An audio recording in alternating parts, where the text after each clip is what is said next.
ദൈവനാമം മഹത്വപ്പെടുമാറാകട്ടെ. നാം കഴിഞ്ഞ ദിവസം വായിച്ച ദൈവവചനം വായിക്കാം. മത്തായി എഴുതിയ സുവിശേഷം 9-ാമത്തെ അധ്യായം 35 മുതൽ 38 വരെയുള്ള വാക്യങ്ങൾ. മത്തായി എഴുതിയ സുവിശേഷം 9-ാമത്തെ അധ്യായം 35 മുതൽ 38 വരെയുള്ള വാക്യം.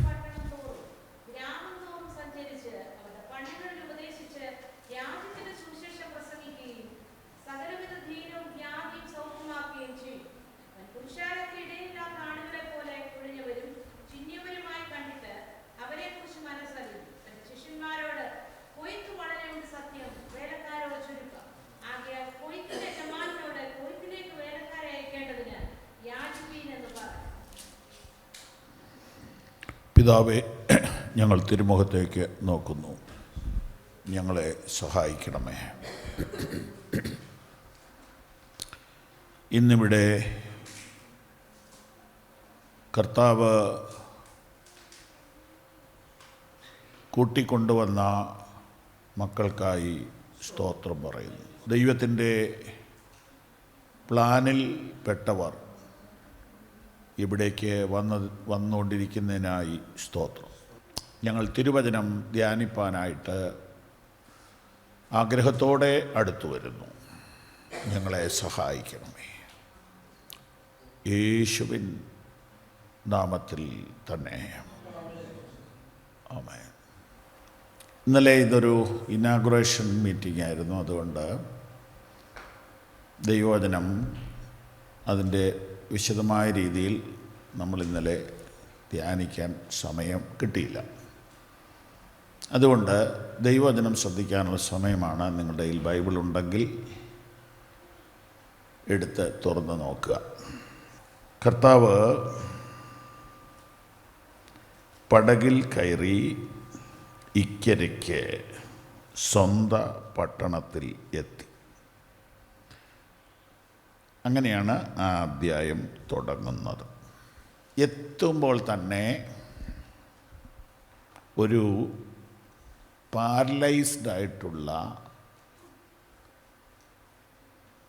രോഗിയെയും കൊണ്ട് ആളുകൾ വരുന്ന കാഴ്ചയാണ് കർത്താവ് കാണുന്നത്. ഏറ്റവും സങ്കടകരമായൊരു കാഴ്ചയാണത്. മരിച്ചു പോകുന്നത് 1-2 ദിവസം കൊണ്ട് ആ ദുഃഖം പോകും, അല്ലെങ്കിൽ ഒരു വർഷം കൊണ്ട്. പക്ഷെ ഒരാൾ കിടപ്പ് രോഗിയായാൽ അനേക വർഷങ്ങൾ ദുഃഖമാണ്. സ്തോത്രം. കർത്താവ് അത് സൗഖ്യമാക്കി. ഉടനെ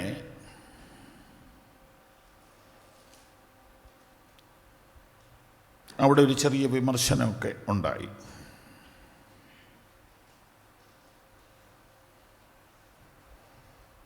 കർത്താവ് അതിന് ഉത്തരം പറഞ്ഞത്, ദീനക്കാർക്കല്ലാതെ സൗഖ്യമുള്ളവർക്ക് വൈദ്യനെ കൊണ്ട് ആവശ്യമില്ല. അങ്ങനെ കർത്താവ് പതുക്കെ വീണ്ടും മുമ്പോട്ട് പോകുന്നു. 18-ാം വാക്യത്തിൽ വരുമ്പോൾ യേശു അവരോട് സംസാരിച്ചു കൊണ്ടിരിക്കുകയാണ്. അപ്പോൾ പള്ളിപ്രമാണി വന്ന് അവനെ നമസ്കരിച്ചു. എൻ്റെ മകൾ, മറ്റൊരു ഭാഗത്ത് ഇത് എഴുതിയിരിക്കുന്നത് എൻ്റെ കുഞ്ഞു മകളെന്നാണ്, ലിറ്റിൽ ഗേൾ, ഇപ്പോൾ മരിച്ചുപോയി. ആദ്യത്തേതിനേക്കാൾ സങ്കടമായ ഒരു കാഴ്ചയാണ്, മനസ്സ് തകരുന്ന കാഴ്ച. ഓക്കെ, കുറച്ചുകൂടെ കഴിയുമ്പോൾ ഇതാ ഒരു സ്ത്രീ 12 വർഷമായിട്ട് ബ്ലീഡിങ്ങാണ്. സങ്കടകരമായ 3-ാമത്തെ കാഴ്ച. 4-ാമത്തെ കാഴ്ച നഷ്ടപ്പെട്ടു പോയ 2 പേര്. യേശു അതും പരിഹരിച്ചു. 5-ാമതായിട്ട് കർത്താവ് കാണുന്നത് സംസാരിക്കാൻ കഴിവില്ലാത്തൊരു മനുഷ്യൻ. കർത്താവ് അവനെ കണ്ടപ്പോൾ അവന് വേണ്ടി പ്രാർത്ഥിച്ചു. അതൊരു ഭൂതമാണെന്ന്, ഒരു ഈവിൾ സ്പിരിറ്റാണെന്ന് കർത്താവിന് വെളിപ്പെട്ടു. അതും സൗഖ്യമാക്കി. ഇത്രയും കഴിഞ്ഞപ്പോൾ ഒരു പക്ഷേ സന്ധ്യയായി കാണും. പിന്നെ ഒത്തിരി കാര്യങ്ങൾ അവിടെ പറയുന്നുണ്ട്. സകലവിധ ദീനവും വ്യാധിയും സൗഖ്യമാക്കുകയും ചെയ്തു. യേശു എന്ന ഒരാളെ കൊണ്ട് ചെയ്തു തീർക്കാവുന്ന ജോലിയല്ല ഇത്. സർവശക്തനായ ദൈവത്തിന് പറ്റും, പക്ഷെ മനുഷ്യപുത്രനായ യേശുവിനെ പറ്റത്തില്ല. 36-ാം വാക്യം നമ്മളിങ്ങനെ വായിച്ചു. അവൻ പുരുഷാരത്തെ ഇടയനില്ലാത്ത ആടുകളെ പോലെ കുഴഞ്ഞവരും ചിന്നിയവരുമായി കണ്ടു. സ്തോത്രം. നിങ്ങൾ കർത്താവിൻ്റെ മനസ്സൊന്ന് വായിക്കണം. കർത്താവിൻ്റെ മനസ്സ് വായിക്കണം. ഒരു തളർവാദ രോഗിയെയും ഒരു ബാലമരണത്തെയും ഒരു രക്തസ്രാവ ബ്ലീഡിംഗ് പേഷ്യൻറ്റിനെയും ഒരു 2 കുരുടന്മാരെ അന്ധന്മാരെയും ഒരു മാനസിക രോഗിയെയും കണ്ട് യേശു മനസ്സലിഞ്ഞു. ഈ പ്രശ്നം ഇവിടെ മാത്രമല്ല, ഇതിപ്പോൾ സ്വന്തം നാട്ടിൽ വന്നിരിക്കുക, ഇവിടെ മാത്രമല്ല, ലോകം മുഴുവനും ഈ പ്രശ്നമുണ്ട്. ഏക മനുഷ്യനാൽ പാപവും, ബാക്കി പറയാമോ? അപ്പോൾ അങ്ങനെയാണെങ്കിൽ ഇടയ്ക്കൊരു സാധനം ചേർക്കണം. പാപത്താൽ രോഗവും, രോഗത്താൽ മരണവും ലോകത്തിൽ കടന്നു. അപ്പോൾ കർത്താവ് ഇതിനെ ഒരു മിഷൻ ചലഞ്ചാക്കിയിട്ടെടുക്കുകയാണ്. ഇത് ഒരു വലിയ ഉത്തരവാദിത്വമാണ് എന്ന് കർത്താവ് കാണുകയാണ്. ഇത് ചർച്ച ഏറ്റെടുത്ത് ചെയ്യണം എന്ന് കർത്താവ് ആഗ്രഹിക്കുകയാണ്. അവൻ മനുഷ്യരെ കണ്ടു ആടുകളെ പോലെ, ഇടയനില്ലാത്ത ആടുകളെ പോലെ. ഇടയനില്ലാതെ വന്നാൽ ആടുകൾ ചിതറിപ്പോകും, ചിന്നിയവരും കുഴഞ്ഞവരുമായി. യൂണിറ്റി നഷ്ടപ്പെടും, ലക്ഷ്യം നഷ്ടപ്പെടും, കൺഫ്യൂസ്ഡായി പോകും. എന്തിന് ജീവിക്കുന്നു? ഇതിൻ്റെ അന്തം എന്താണ്? എന്താണ് ജീവിത ലക്ഷ്യം? ഇതൊന്നും ആടിനറിയത്തില്ല. ആട് ഇടയനെ അനുഗമിക്കുക. ഇടയന് ലക്ഷ്യമുണ്ട്, ഇടയന് വഴിയറിയാം, ഇടയന് ഇവരെക്കുറിച്ചൊരു പ്ലാനുണ്ട്. മനുഷ്യന് ഒരു ലീഡർഷിപ്പ് വേണം. ഇല്ലെങ്കിൽ അവൻ ലക്ഷ്യം തെറ്റി എന്തൊക്കെയോ കാട്ടിക്കൂട്ടി അവൻ അലഞ്ഞു പോകും. ഇതാണ് നമുക്ക് ഇന്ന് ഈ രാജ്യത്ത് കാണാൻ കഴിയുന്നത്. ഇവർക്കൊരു വിഷൻ കൊടുക്കാൻ ആളില്ല. എന്തിനാ ജീവിക്കുന്നത്? എന്താണ് ജീവിതത്തിൻ്റെ അർത്ഥം? എന്താണ് ജീവിതത്തിൻ്റെ ലക്ഷ്യം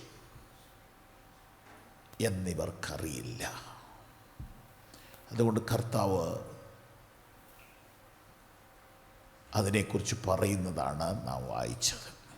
അതിലൊന്നാമത്തേത്, യേശു കാണുന്നത് പോലെ നാം മനുഷ്യരെ കാണണം. ഏത് മനുഷ്യരെ? നമുക്കിപ്പോൾ ഉടനെ ഓസ്ട്രേലിയയിലെ മനുഷ്യരെ കാണാൻ പറ്റുകയില്ല. നമുക്കിപ്പോൾ ഉടനെ അമേരിക്കയിലെ മനുഷ്യരെ കാണാൻ പറ്റുകയില്ല. എന്നാൽ നമുക്ക് ഒരു ദിവസം നേരം വെളുക്കുമ്പം തൊട്ട് വൈകുന്നവരെ ഒരു 100 പേരെയൊക്കെ കാണാൻ പറ്റുന്നുണ്ട്. ജോലി സ്ഥലത്തും യാത്രയിലും ഫോണിൽ കൂടെയുമൊക്കെ. കൂടുതൽ ഇൻഫ്ലുവൻസ് ഉള്ള ആളുകളാണെങ്കിൽ 1000 പേരെ വരെ ഒരു ദിവസം കാണുമെന്നാണ് പറയുന്നത്. സാധാരണക്കാരാണെങ്കിൽ ഒരു 10-50 പേരെയൊക്കെ ചിലപ്പോൾ കൂട്ടിമുട്ടും. അപ്പം ഇവരെ കാണുമ്പം നിങ്ങളുടെ മനസ്സ് ഇവരെപ്പറ്റി എന്താ പറയുന്നത്? യേശു കാണുന്ന പോലെ കാണാൻ പറ്റുമോ? ഇതാണ് ചോദ്യം. ഇതാണ് ഒന്നാമത്തെ ദൂത്. സ്തോത്രം. നമുക്ക് അവരോട് പെട്ടെന്ന് ചോദിക്കാനൊക്കെയില്ല, എന്തിനാ ജീവിക്കുന്നത്? എന്താ നിങ്ങളുടെ ലക്ഷ്യം? നിങ്ങൾക്ക് ആരാകണം? നിങ്ങൾക്ക് എവിടെ എത്തണം? ഏതെങ്കിലും ഒരു റെയിൽവേ സ്റ്റേഷനിൽ ചെന്നിട്ട് ഒരു ടിക്കറ്റ് തരണം എന്ന് പറഞ്ഞാൽ അവരെന്ത് ചോദിക്കും? എന്തായിരിക്കും ചോദിക്കുക? എങ്ങോട്ടുള്ള ടിക്കറ്റാണെന്ന് ചോദിക്കും. അപ്പോൾ ആദ്യം തീരുമാനിക്കേണ്ടത് എന്താ? എവിടേക്ക് പോകണമെന്ന് തീരുമാനിക്കേണ്ടത്. അത് എയർപോർട്ടിലാണെങ്കിൽ എയർപോർട്ടിൽ പോകുന്നതിന് മുമ്പ് ടിക്കറ്റ് എടുക്കണം. അപ്പം ഡെസ്റ്റിനേഷൻ ഫിക്സ് ചെയ്തിട്ട് വേണം സ്റ്റെപ്പ് വെക്കാൻ. ഇന്ന് രാത്രി ഒരു ചോദ്യം, എവിടെ എത്തണം?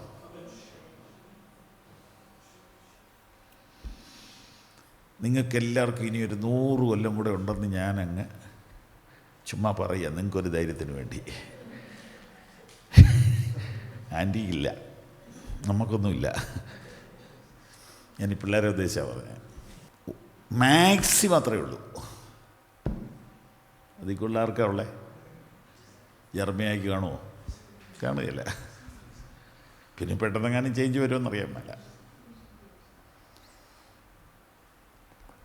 എവിടെ എത്തണം? നിങ്ങൾക്ക് കുറച്ച് പണം ഉണ്ടാക്കണമെങ്കിൽ അതിനുള്ള ടെക്നോളജികൾ അറിയാവുന്നവരായിട്ട് ചോദിച്ച് പഠിച്ചാൽ അതിനൊക്കെയുള്ള വഴികളുണ്ടെന്ന്. ബിസിനസ് ചെയ്യാം, പൈസ ഉണ്ടാക്കാം. അതൊക്കെ ഒരു ടൈം വരെ എൻ്റെ ബുദ്ധിമുട്ടുള്ളൂ, അതൊക്കെ അങ്ങ് മാറും. എവിടെ എത്തണം? സ്തോത്രം. എല്ലാ മനുഷ്യരും സെമിത്തേരിയിലേക്കാണ് നടന്നുകൊണ്ടിരിക്കുന്നത്. പക്ഷെ അവരറിയുന്നില്ല എവിടെ എത്തണം. ലക്ഷ്യമുള്ള ഒരു മനുഷ്യനെ ഞാൻ നിങ്ങൾക്ക് കാണിക്കാം. ഫിലിപ്പിയ ലേഖനം 3-ാം അധ്യായം 13-ാമത്തെ വാക്യം നോക്കി. 13.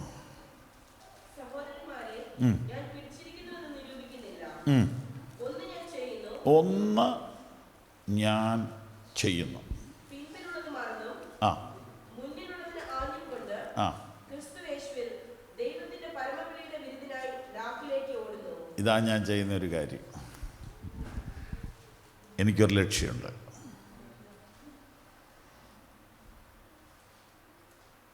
അതെന്നെക്കുറിച്ചുള്ള ദൈവവിളി പൂർത്തീകരിക്കുക.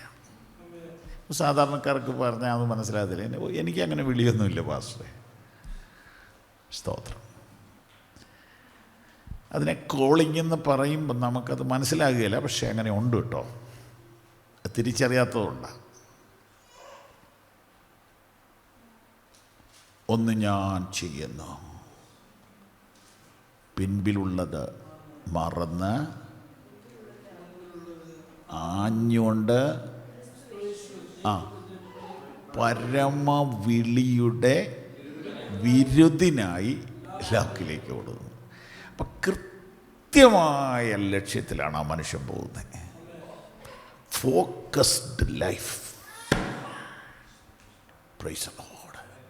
അതിനുവേണ്ടി താൻ ചെയ്യുന്ന ഒരു കാര്യം, പിമ്പിലുള്ളത് മറക്കുക. നമ്മളെ വേട്ടയാടുന്ന പല കാര്യങ്ങൾ കാണും. അതെല്ലാം മറന്നേ പറ്റും. പിമ്പിലുള്ളത് മറന്ന് ലക്ഷ്യത്തിലേക്ക് ആഞ്ഞുകൊണ്ട് ഓടുകയാണ്. സ്തോത്രം.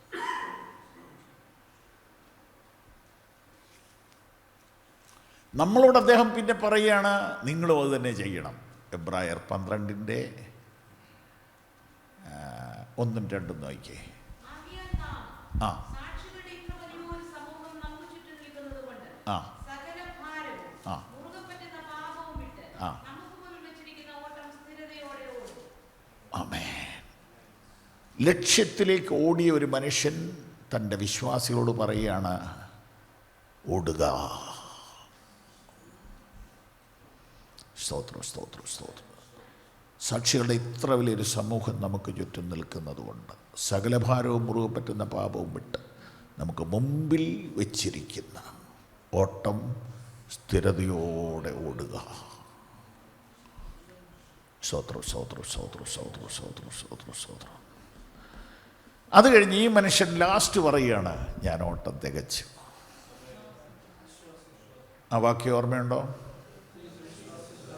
2 തിമോത്തി 4:7-8 വല്ലതും ആയിരിക്കും. നോക്കിയിട്ട് നമ്പർ എന്ന് പറയാമോ? 7. ആ ആ ആ എന്തൊരു കറക്റ്റായിട്ടുള്ള ഫോക്കസ്ഡ് ലൈഫാണ് നോക്കി. ഹല്ലേലൂയ. ഒരു ദിവസം നമ്മുടെ മുമ്പിലും വരും തികച്ചു എന്ന് പറയാൻ. സുബോധത്തോടെ അത് പറയാൻ നമുക്ക് കഴിഞ്ഞെങ്കിൽ, ഞാൻ നല്ല പോർ പൊരുതു, ഓട്ടം തികച്ചു, വിശ്വാസം കാത്തു, നീതിയുടെ കിരീടം എനിക്കായി വെച്ചിരിക്കുന്നു. സ്തോത്രം, സ്തോത്രം, സ്തോത്രം, സ്തോത്രം, സ്തോത്രം, സ്തോത്രം. ലോകത്തിലുള്ള മനുഷ്യർ അവർക്കൊരു ലക്ഷ്യം കൊടുത്തിരുന്നെങ്കിൽ അവർ രക്ഷപ്പെട്ടനെ. ഒരു സമയം കഴിയുമ്പോഴാണ് മനസ്സിലാകുന്നത്, എന്തിനാണ് ഇതൊക്കെ ചെയ്തേ. സ്തോത്രം. ഞാൻ ഇംഗ്ലണ്ടിൽ തന്നെ നമ്മുടെ ആളുകളിൽ തന്നെ സംസാരിച്ചു പറഞ്ഞു, എന്തിനിവിടം വരെ വന്നത് ഇപ്പോൾ ഒരു പിടിയും കിട്ടുന്നില്ല. സ്തോത്രം. ഇതൊക്കെ തന്നെ അവിടെ നിന്നാലും നടക്കും, കൂടുതലൊന്നും നടക്കുന്നില്ല. ഒരു പാൻറ്റേ നമുക്കൊരു സമയത്ത് ഇടാൻ പറ്റുള്ളൂ. 60 എണ്ണം അലമാരിയിലുണ്ടെങ്കിലും ഒന്നേ ഇടാൻ പറ്റുള്ളൂ. ഒരു സാരിയെ ഒരു സമയത്ത് എടുക്കാൻ പറ്റുള്ളൂ. 2 ചുരിദാർ ഒരുമിച്ചിട്ടെങ്കിൽ സുഖമില്ലെന്ന് അപ്പോഴേ പറയും. ഒന്നും നമുക്ക് അധികമായിട്ട് അനുഭവിക്കാൻ അനുവാദമില്ല. പിന്നെ ആഗ്രഹമുണ്ട് ഇങ്ങനെ ഈ മാളിനകത്തോടെ നടക്കുന്ന ഒരു രസമാണ്. അതൊക്കെ ഇപ്പോഴത്തെ ഒരു പുതിയ തന്ത്രമാണ്. ഞാൻ ലണ്ടനിൽ ഇറങ്ങിയപ്പോൾ ഒരു മോൻ എന്നോട് പറഞ്ഞു, അവൻ എറണാകുളംകാരനാണ്, എൻ്റെ അങ്കിളെ ഒരു പാക്കറ്റ് പാലും ഒരു ബ്രെഡും മേടിക്കാനായി അസ്തയിലോട്ട് പോണത്. പക്ഷെ അത് അങ്ങേയറ്റത്താണ് വെച്ചിരിക്കുന്നത്. അവിടുന്ന് ഇവിടം തൊട്ട് ഒരെണ്ണം എടുത്താൽ 2 എണ്ണം ഫ്രീ. എന്നാൽ എടുത്തേക്കാം. ഒടുവിൽ ഈ പാലും ബ്രെഡും വെക്കാൻ ഈ കൊട്ടയ്ക്കകത്ത് ഇടയില്ലായിരിക്കും. Praise the lord. ഞങ്ങളുടെ കൊച്ചുമോനെ കൊണ്ട് ഞാൻ അവർ വല്ലപ്പോഴും ഒന്ന് കടയിൽ പോകണം. അപ്പോൾ പോണതിന് മുമ്പ് പറയണം എന്താ മേടിക്കേണ്ടതെന്ന്. ഇല്ല, ഞാൻ പെട്ടു. പോണതിന് മുമ്പ് പറയണം എന്തൊക്കെ മേടിക്കണം. എന്ത് വേണേലും കണ്ടോ, എത്ര വേണമെന്ന് നിന്നോ, പക്ഷെ മേടിക്കേണ്ടത് എന്നാന്ന് ഇപ്പോൾ പറയണം. കിടക്കാരും പറയുന്നതെല്ലാം മേടിക്കാനൊക്കെയല്ല. നിനക്ക് എന്നെ വേണമെന്ന് ഇപ്പോൾ പറയണം. അന്നേരവും പറയുക പോകണ്ടെന്ന്. Praise the lord. നമ്മൾ ആർക്ക് വേണ്ടി ജീവിക്കുന്നു? നമ്മൾ എന്തിനു വേണ്ടി ജീവിക്കുന്നു? ഹല്ലേലൂയ. യേശു ജനത്തെ കണ്ടതിൻ്റെ ശരിയായ അർത്ഥം എന്നാണെന്നറിയോ? ലക്ഷ്യബോധമില്ലാത്ത മനുഷ്യൻ.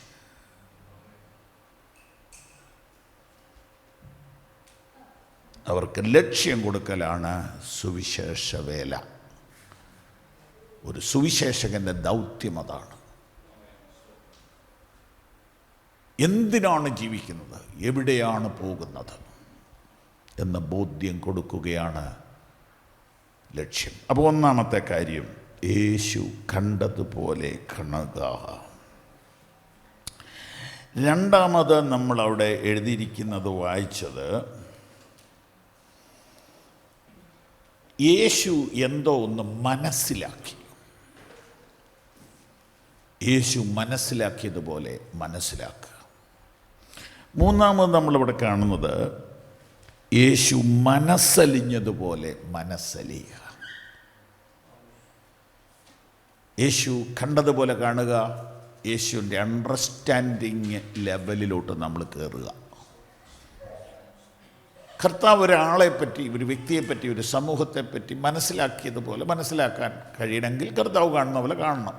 അതാണ് നമ്മളിപ്പോൾ ധ്യാനിച്ചത്. മൂന്നാം ഭാഗത്തേക്ക് വരുമ്പോൾ, കർത്താവ് മനസ്സലിഞ്ഞതുപോലെ മനസ്സലിയുക.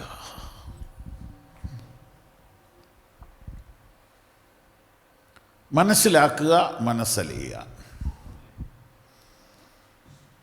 ആരോ ഒരാൾ എഴുതിയിട്ട് വായിച്ചത് എൻ്റെ ഓർമ്മ കിടപ്പുണ്ട്. ലോകത്തിൻ്റെ ഒന്നാമത്തെ ആവശ്യം എന്ത് എന്ന് ചോദിച്ചാൽ ഉത്തരം ഒരു നല്ല പാസ്റ്റർ. ദൈവത്തിൻ്റെ ഒന്നാമത്തെ ആവശ്യം എന്നാന്ന് ചോദിച്ചാൽ ഒരു നല്ല പാസ്റ്റർ. സഭയുടെ ഒന്നാമത്തെ ആവശ്യം എന്നാന്ന് ചോദിച്ചാൽ ഒരു നല്ല പാസ്റ്റർ. അത് വായിച്ചാൽ ആദ്യം മനസ്സിലാകുകയില്ല ഇതെന്നാന്ന്. ലോകത്തിൻ്റെ ഒന്നാമത്തെ ആവശ്യം ശരിയായി പരിശുദ്ധാത്മാവിന് വിധേയപ്പെട്ട് നിൽക്കുന്ന ഒരു പാസ്റ്ററാണ് ലോകത്തിൻ്റെ ആവശ്യം. അത് തന്നെയാണ് ദൈവത്തിൻ്റെ ആവശ്യം, അത് തന്നെയാണ് സഭയുടെ ആവശ്യം. സ്തോത്രം. യേശു മനസ്സലിഞ്ഞതുപോലെ മനസ്സലിയുക. ഒരു മിഷൻ ഹാർട്ട് നിങ്ങൾക്കെല്ലാവർക്കും ഉണ്ടാകട്ടെ എന്ന് ഞാൻ പ്രാർത്ഥിക്കുന്നു. അത് തന്നെ ധ്യാനിക്കുകയോ തന്നെ പറയുകയും ചെയ്താൽ നമ്മുടെ കുഞ്ഞുങ്ങൾക്കും അതുണ്ടാകും. ഒരു മിഷൻ ഹാർട്ട്. മിഷൻ ഹാർട്ട് എന്ന് പറഞ്ഞാൽ മനസ്സലിയുന്ന ഹൃദയം. സ്തോത്രം, സ്തോത്രം, സ്തോത്രം, സ്തോത്രം. അവൻ പുരുഷാരത്തെ കണ്ടിട്ട് മനസ്സലിഞ്ഞു. യേശു കർത്താവ് രോഗസൗഖ്യ ശുശ്രൂഷയും ബോധശാന്തി ശുശ്രൂഷയും ഒക്കെ ചെയ്തത് മനസ്സലിവിൻ്റെ അടിസ്ഥാനത്തിലാണ്. കർത്താവ് ചെയ്ത എല്ലാ അത്ഭുതങ്ങളുടെയും പിന്നിലോട്ട് നമ്മൾ പോയാൽ അവന് മനസ്സലിക്കും. അതുകൊണ്ട് ചെയ്തതാണ്. സ്തോത്രം, സ്തോത്രം, സ്തോത്രം, സ്തോത്രം, സ്തോത്രം. അത്ഭുതങ്ങൾ ഒരിക്കലും ഷൈൻ ചെയ്യാനല്ല, അത്ഭുതങ്ങൾ മനസ്സലിവിൽ നിന്നാണ്. ഞാനൊരു അനുഭവം പറയാം. ഞാനങ്ങനെ വലിയ അത്ഭുതങ്ങളൊന്നും ചെയ്തിട്ടില്ല. എന്നാൽ പറയാം, ഞാൻ ഒരു 30 കൊല്ലം മുമ്പ് കോതമംഗലത്ത് ശുശ്രൂഷ ചെയ്യുമ്പോൾ ഒരു മഹാ അത്ഭുതമുണ്ടായി. ഒരു 28 വയസ്സുള്ള ചെറുപ്പക്കാരൻ മധ്യപ്രദേശിൽ സുവിശേഷ വേല ചെയ്തിരുന്നു. അവിടെ വെച്ച് കിഡ്നി സംബന്ധമായ രോഗം ബാധിച്ചു. ട്രീറ്റ്മെൻ്റ് ഒന്നും ഇനിയും ചെയ്യാനില്ല. അങ്ങനെ ഒരു സ്റ്റേജ് വരുമല്ലോ. അങ്ങനെ ഒരു സ്റ്റേജ് വന്നപ്പോൾ അവനെ ഒരു സ്പെഷ്യൽ കമ്പാർട്ട്മെൻറ്റിൽ 2 പേര് കൂടി ട്രെയിനിൽ കിടത്തി വീട്ടിൽ കൊണ്ടുവന്നു. അത് ഞങ്ങളുടെ നെയ്ബർ ചർച്ച, ഞങ്ങളുടെ ചർച്ച അല്ല, നെയ്ബർ ചർച്ച കൊണ്ടുവന്നു. അങ്ങനെ റെയിൽവേ സ്റ്റേഷനിൽ നിന്ന് ആംബുലൻസ് വീട്ടിലേക്ക് കൊണ്ടുവന്നു. വീട്ടിൽ വന്നു കഴിഞ്ഞ് അവരെല്ലാവരും കൂടി വീണ്ടും കോതമംഗലം ഹോസ്പിറ്റലിൽ കൊണ്ടുവന്നു. അവിടെ അവർ നോക്കിയപ്പോൾ ഡോക്ടേഴ്സിന് അറിയാമല്ലോ, ഹോപ്പ്ലെസ്. 10 ദിവസമോ 15 ദിവസമോ വല്ലതും കിട്ടും. 28 വയസ്സേ ഉള്ളൂ, സുവിശേഷകനാണ്. ഞാനൊഴിച്ച് ബാക്കി എല്ലാവരും കാണാൻ പോയി. ഞാൻ പോയില്ല. ഞാൻ എൻ്റെ തൊട്ടടുത്ത സഭയിലെ പാസ്റ്ററാണ്. എൻ്റെ പ്രശ്നം എന്നാണെന്നറിയുമോ? എനിക്കിത് കാണാനുള്ള മനക്കെട്ടിയില്ല. അതാണ് എൻ്റെ പ്രശ്നം. ഈ ഭയങ്കര സങ്കടം. അപ്പം വീട്ടിലെ വൈഫ് പറയുന്നുണ്ട്, നിങ്ങളെന്നെ മനുഷ്യനാണ്. ഞാൻ പറഞ്ഞു, ഞാനിങ്ങനെ ഒരു മനുഷ്യനാണ്. ഞാൻ പറഞ്ഞു, നിനക്ക് വേണേൽ പോവാം. അങ്ങനെ വിശ്വാസികൾ ഓരോരുത്തർ വന്ന് പറയാൻ തുടങ്ങി. അപ്പം ഞാൻ പറഞ്ഞു, നിങ്ങളിൽ ആരെങ്കിലും 2 പേര് ഞാൻ അവിടെ പ്രാർത്ഥിക്കുന്ന അത്രയും സമയം എൻ്റെ കൂടെ പ്രാർത്ഥിക്കാമെങ്കിൽ ഞാൻ വരാം. അല്ല, രോഗിയെ ചെന്ന് കണ്ടേച്ച് സാരമില്ല, ദൈവഹിതം നടക്കട്ടെന്ന് പറയാൻ ഞാൻ വരികയില്ല. നമ്മൾ പറയേണ്ട കാര്യമൊന്നുമില്ല, അത് നടന്നോളൂ. അപ്പം നന്നായി പ്രാർത്ഥിക്കുന്ന അഭിഷേകമുള്ള ഒരച്ചായൻ പറഞ്ഞു, ഞാൻ നിൽക്കാം. കൂടെ വേറൊരാളും കൂടെ പറഞ്ഞു. അങ്ങനെ ഞങ്ങൾ 3 പേര് വൈകുന്നേരം 7 മണിക്കാണ് വീട്ടിലെത്തി. അവിടെ ചെല്ലുമ്പോൾ ഈ ചെറുക്കൻ്റെ അമ്മയുടെ ആങ്ങള വിശ്വാസത്തിൽ വന്നിട്ട് പിന്മാറിപ്പോയി. കോതമംഗലത്ത് നിന്ന് ആരെങ്കിലും ഉണ്ടോ അവിടെ? ഇല്ല. വിശ്വാസത്തിൽ വന്നിട്ട് പിന്മാറിപ്പോയി. അയാൾ നിരീശ്വരവാദിയാണ്.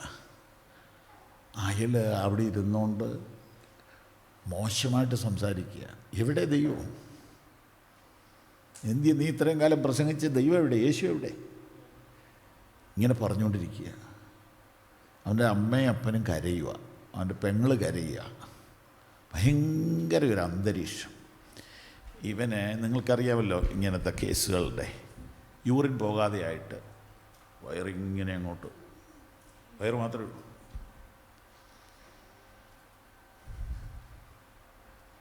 ഞാനങ്ങ് കയറി ചെന്ന വഴി ഞാൻ പറഞ്ഞു, കരയാനും കളിയാക്കാനുമുള്ളവർ പുറത്തേക്ക് ഇറങ്ങണം, പ്രാർത്ഥിക്കുന്നവർ മാത്രം അകത്ത് നിൽക്കണമെന്ന് പറഞ്ഞു.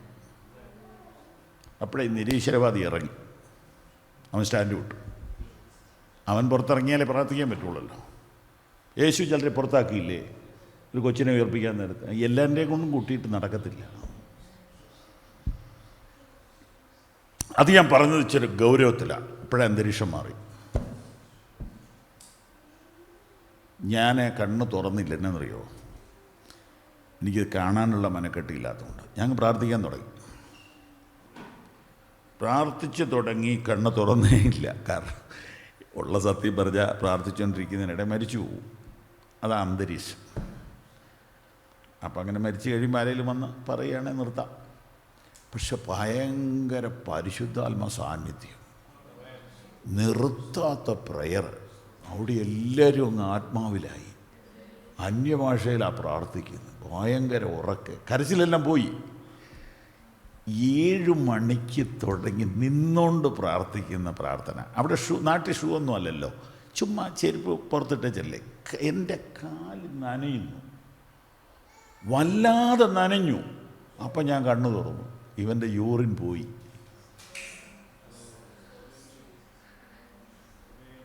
ഞാൻ നോക്കും, ഇവൻ എഴുന്നേറ്റിരുന്ന് ഞങ്ങളുടെ കൂടെ ആരാധിക്കുക. കുറച്ചു നേരം കഴിഞ്ഞപ്പോൾ അവൻ നിന്ന് ആരാധിക്കുക. വിശ്വസിക്കാൻ പറ്റുമോ?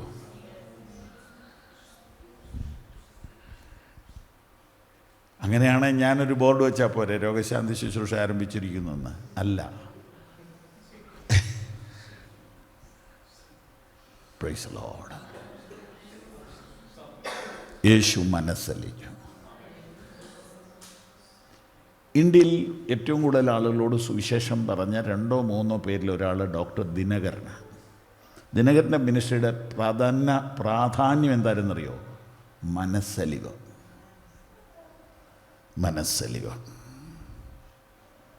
Price the Lord.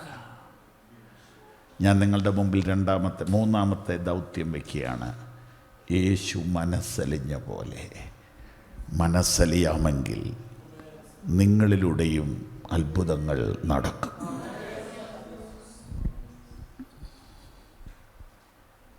Thank you Jesus. സ്തോത്രം, സ്തോത്രം, സ്തോത്രം, സ്തോത്രം, സ്തോത്രം, സ്തോത്രം, സ്തോത്രം, സ്തോത്രം, സ്തോത്രം, സ്തോത്രം, സ്തോത്രം, സ്തോത്രം. ഒന്ന് കണ്ണടച്ചേ. പറ്റുമെങ്കിൽ കൈ ഉയർത്തിപ്പിടിച്ചേ. പകലൊക്കെ യാത്രയും ക്ഷീണമൊക്കെ ഉണ്ട് എല്ലാവർക്കും. എന്നാലും നമ്മളൊരു മീറ്റിംഗ് അല്ലേ. കർത്താവ് നമ്മോട് സംസാരിക്കട്ടെ. എൻ്റെ കർത്താവേ, എനിക്കങ്ങനെ ഒരു മനസ്സലിവുള്ള ഹൃദയം തരണേ. സ്തോത്രം, സ്തോത്രം, സ്തോത്രം, സ്തോത്രം, സ്തോത്രം, സ്തോത്രം. അവൻ പാപികളെ കണ്ട് മനസ്സലിഞ്ഞു, അവൻ രോഗികളെ കണ്ട് മനസ്സലിഞ്ഞു. അവന് മരണ വീട്ടിൽ പോയിട്ട് മനസ്സലിഞ്ഞു. വിശക്കുന്നവരെ കണ്ടപ്പോൾ മനസ്സലിഞ്ഞു. അവരെ പട്ടിണിയായിട്ട് വിട്ടയക്കരുത്, അവർക്ക് വിട്ടുകൊടുക്കണം.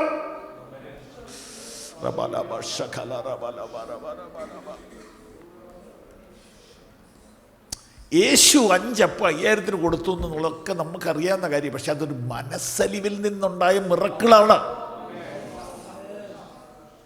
അതാണ് ജോർജ് മുള്ളറിൻ്റെ അവിടെ സംഭവിച്ച അത്ഭുതം.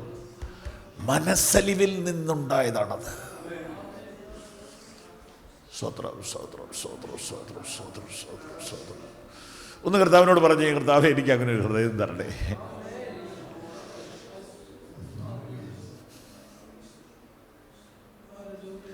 യേശുവെ പോലെയാകുവാൻ, യേശുവിൻ വാക്കു കാക്കുവാൻ, യേശുവെ നോക്കി ജീവിപ്പാൻ ഇവയെ കാംക്ഷിക്കുന്നു ഞാൻ. യേശുവെ പോലെയാകുവാൻ,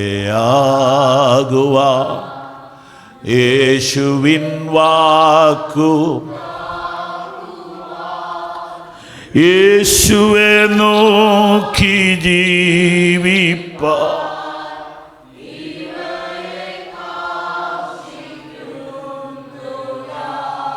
ആത്മാർത്ഥമായിട്ട് ആഗ്രഹിക്കുന്നുണ്ടോ? എല്ലാവരെയും ഞാൻ നിർബന്ധിക്കുന്നില്ല, ഞാൻ നോക്കുന്നുമില്ല, എനിക്ക് കാണുകയും വേണ്ട. നിങ്ങൾക്കതിന് ഹൃദയം വന്നാൽ സംഭവിക്കാൻ പോണത് എന്തൊക്കെയാണെന്ന് പറയാനൊക്കെയില്ല. Praise the lord, praise the lord, praise the lord. അങ്ങനെ ഒരു ആത്മാർത്ഥമായ പ്രാർത്ഥന, ഡീപ്പ് പ്രെയർ ഉണ്ടെങ്കിൽ കൈ ഉയർത്തിപ്പിടിച്ചേ. പിതാവേ, ഞങ്ങൾ ഒരുമിച്ച് അടുത്ത് വരുന്നു.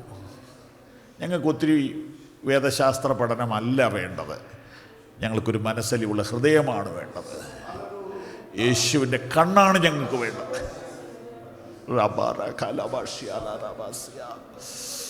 താവേ, ഞാൻ ഈ ചെറിയ കൂട്ടത്തിന് വേണ്ടി പ്രാർത്ഥിക്കുന്നു. ഇവർക്ക് അങ്ങനെ ഒരു കണ്ണ് നൽകണമേ, അങ്ങനെ ഒരു ഹൃദയം നൽകണമേ, അങ്ങനെ ഒരു അണ്ടർസ്റ്റാൻഡിങ് നൽകണമേ. യേശുവിൻ്റെ കണ്ണ്, യേശുവിൻ്റെ അണ്ടർസ്റ്റാൻഡിങ് ലെവല്, യേശുവിൻ്റെ മനസ്സ് ഞങ്ങൾക്ക് വേണം. ആമേൻ, ആമേൻ, ആമേൻ, ആമേൻ. 4-ാമത്തെ കാര്യം അതേ വാക്യത്തിൽ, യേശു പറഞ്ഞതുപോലെ പ്രാർത്ഥിക്കുക. ആകയാൽ കൊയ്ത്തിൻ്റെ യജമാനനോട് കൊയ്ത്തിലേക്ക് വേലക്കാരെ അയക്കേണ്ടതിന് യാചിപ്പീൻ. നമുക്ക് വേറെ എന്തെല്ലാം പ്രാർത്ഥിക്കാനുണ്ടല്ലേ, അല്ലേ? എന്നോട് പറയണ്ട, ഇത് പ്രാർത്ഥിക്കുന്നുണ്ടോ? ഉള്ളവരുണ്ടാവും, ഇല്ലാത്തവരുണ്ടാവും. ഇത് പ്രാർത്ഥിക്കുന്നുണ്ടോ? ഒന്ന് മനസ്സിൽ ചിന്തിച്ച്. ഇത് പ്രാർത്ഥിക്കുന്നുണ്ട്. ഇതാ പ്രാർത്ഥിക്കാൻ പറഞ്ഞേ. ഇതൊഴിച്ച് ബാക്കിയെല്ലാം പ്രാർത്ഥിക്കുന്നുണ്ട്. കർത്താവ് നമ്മളോട് പറഞ്ഞത് ഇത് പ്രാർത്ഥിക്കാനാണ്. ഏത്? വേലക്കാരെ അയക്കണം. വേലക്കാരില്ല.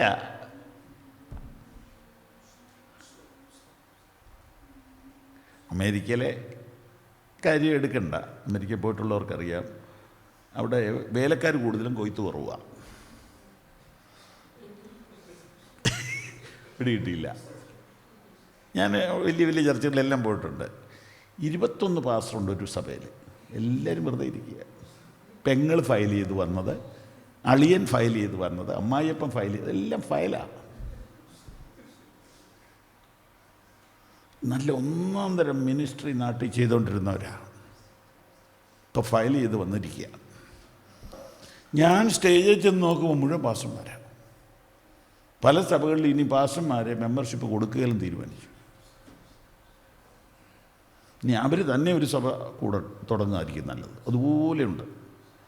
ഒരു വേലയും ചെയ്തില്ല. എവിടെ ചെയ്യാൻ, എന്നാ ചെയ്യാൻ? നാട്ടിൽ അങ്ങനെയുള്ളവരെ ആവശ്യമുണ്ടെന്ന് സഭക്കാരാവശ്യപ്പെട്ടിരുന്നു. അവരെല്ലാം പോയി ഫയൽ ചെയ്തതാണ്. ഈ പെങ്ങന്മാരോടൊക്കെ പറയണം, ദൈവത്തെ ഓർത്ത് ചതിക്കരുതെന്ന്. എല്ലാവർക്കും ചെയ്തിട്ടുണ്ടോ നിങ്ങൾക്കൊക്കെ? Price the Lord. നിങ്ങൾക്ക് പോകാം, കുഴപ്പമില്ല. അങ്ങ് ആ ചർച്ചിൽ തീരുമാനിച്ചിരിക്കുന്നത് എന്നാണെന്നറിയാമോ? ഇവിടുത്തെ അപ്പോയിൻറ്റഡ് പാസ്റ്റർ അല്ലാതെ ആരും ഇവിടെ പ്രസംഗിക്കരുത്. കാരണം ഇവർ 21 പേരും കൂടെ തുടങ്ങി എന്തായിത്തീരും? ഇവർക്കൊരു മെസ്സേജ് ഉണ്ടാവില്ല. ഇവർക്ക് കുറച്ച് കംപ്ലൈൻറ്റേ കാണത്തുള്ളൂ. അതാ പുറത്ത് വരും എഴുന്നേറ്റ് നിൽക്കുമ്പോൾ. വയറ്റിലുള്ളതല്ലേ പുറത്തോട്ട് വരത്തുള്ളൂ. Price the Lord. ഇതൊരു സ്റ്റാർട്ടിങ് മൂവ്മെൻ്റ് ആയതുകൊണ്ട് പറയുകയാണ്, പ്രാർത്ഥിക്കേണ്ട വിഷയം വേലക്കാരെ എഴുന്നേൽപ്പിക്കണം. വേലക്കാരെ എഴുന്നേൽപ്പിക്കണം. സ്തോത്രം, സ്തോത്രം, സ്തോത്രം, സ്തോത്രം, സ്തോത്രം, സ്തോത്രം. ബീഹാറിൽ ഒരൊറ്റ സഹോദരി നിമിത്തം 400 പേര് വിശ്വാസത്തിൽ വന്നു. ഒരൊറ്റ സഹോദരി നിമിത്തം. അലൈൻ എന്ന സ്ഥലത്ത് ഞാൻ താമസിച്ചത് ഒരു നേഴ്സിംഗ് സൂപ്രണ്ടിൻ്റെ വീട്ടിലാണ്. പുള്ളിക്കാരത്തി എന്നോട് പറഞ്ഞ, എൻ്റെ പൊന്നു പാസ്റ്ററെ, അറബി നാടാണ്, സാക്ഷ്യം പറയാനൊക്കത്തില്ല, സുവിശേഷം പറയാനൊക്കത്തില്ല. പക്ഷെ എനിക്കങ്ങനെ ജീവിക്കാനും പറ്റുകയില്ല. ഞാൻ എല്ലാ ദിവസവും പ്രാർത്ഥിക്കും, കർത്താവെ, ഒരാൾ ഇന്ന് എന്നോട് എനിക്ക് വേണ്ടി ഒന്ന് പ്രാർത്ഥിക്കാവോ എന്ന് ചോദിക്കണം. ഇങ്ങനെ അനേക നാൾ പ്രാർത്ഥിച്ചു. ദൈവം ഡോർ തുറക്കാൻ തുടങ്ങി. ഇപ്പം ഈ പുള്ളിക്കാരത്തി വരുന്ന കാണുമ്പോൾ രോഗികൾ പ്രാർത്ഥിക്കുന്ന നേഴ്സ് വരുന്നുണ്ടെന്ന് പറയാൻ തുടങ്ങി. മാനേജ്മെൻ്റ് അറിഞ്ഞാലും കുഴപ്പമില്ല, അത്രയ്ക്ക് ഇൻഫ്ലുവൻസായി. ഒരു ഫിലിപ്പിനോ ചെറുക്കൻ ഏതോ ബിൽഡിങ്ങിൻ്റെ മുകളിൽ താഴെ വീണ് മുഴുവൻ ഒടുങ്ങി നുറുങ്ങി കിടക്കുക. അവനിങ്ങനെ മരുന്ന് ഇതിലൂടെ ട്രിപ്പ് കൊടുത്തിരിക്കുക. അത് നോക്കേണ്ട നേഴ്സിനെന്തോ അശ്രദ്ധ വന്നു. അതവിടെ അലാറടിക്കുക. അപ്പോൾ ഒന്നെങ്കിൽ അത് ബ്ലോക്കായി, അല്ലെ അത് തീർന്നു. അതല്ലേ കാര്യം. അപ്പോൾ ഈ സൂപ്രണ്ട് വരാന്തയിൽ കൂടെ പോകുമ്പോൾ ഈ ശബ്ദം കേട്ടു. പുള്ളിക്കാരത്തിൻ്റെ ഡ്യൂട്ടി അല്ലല്ലോ, അതുകൊണ്ട് നോക്കിയില്ല. വേറെ ഏതോ കാര്യം കഴിഞ്ഞ് തിരിച്ചു വരുമ്പോഴും അലാറം അടിച്ചുകൊണ്ടിരിക്കുക. അതുകൊണ്ട് കയറി ചെന്ന് അത് ഓഫ് ചെയ്തു. ഓഫ് ചെയ്തിട്ട് നോക്കുമ്പോൾ ഇവൻ വാവിട്ട് കരയുക. അപ്പോൾ ഈ സഹോദരി ചോദിച്ചു, നിൻ്റെ പ്രശ്നം രോഗമല്ലല്ലോ, നിനക്ക് വേറെന്തോ പ്രശ്നമുണ്ടല്ലോ? ഇംഗ്ലീഷിൽ ചോദിച്ചപ്പോൾ അവൻ പറഞ്ഞു, എനിക്ക് ആക്സിഡൻറ്റ് പറ്റിയപ്പം